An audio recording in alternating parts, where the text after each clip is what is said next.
ৰাইজে মই বিশেষকৈ অনুৰোধ কৰিছো, কাৰণ আমাৰ জুবিন গাৰ্গৰ ন্যায় এতিয়ালৈকে আমি পোৱা নাই।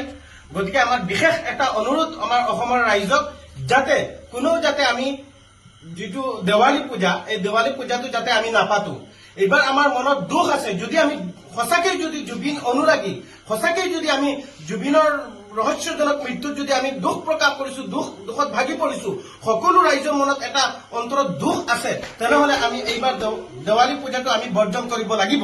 আৰু বিশেষকৈ যিমান দল সংগঠনে কৈ আছে, জুবিন অনুৰাগীসকলে কৈ আছে যে আমি এইবাৰ দেৱালী পাতিব নালাগে, আমি সকলোৰ লগত একমত। আৰু বিশেষকৈ মই আমাৰ অসমৰ মাননীয় মুখ্যমন্ত্ৰী ডাঙৰীয়াক মই স্পষ্টকৈ কৈছো যে মাননীয় হিমন্ত বিশ্ব শৰ্মা ডাঙৰীয়া, আপুনি জুবিন গাৰ্গক আপুনি ন্যায় দিয়ক, নহলে কিন্তু অসমৰ ৰাইজ ক্ষান্ত নাথাকে। অসমৰ এইবাৰ বহুতো ৰাইজৰ মনত বহুতো আৱেগ, বহুতো ৰাইজৰ দুখ আছে। জুবিন অনুৰাগীসকলক এতিয়াও সহ্য কৰি আছে, আপোনাৰ ফালে বাট চাই আছে, আপুনি কেতিয়া আপুনি জুবিন গাৰ্গক ন্যায় দিব। আৰু জুবিন গাৰ্গক ন্যায় নিদিয়ালৈকে যাতে আমি কোনেও যাতে দেৱালী পূজা যাতে আমি নাপাতো।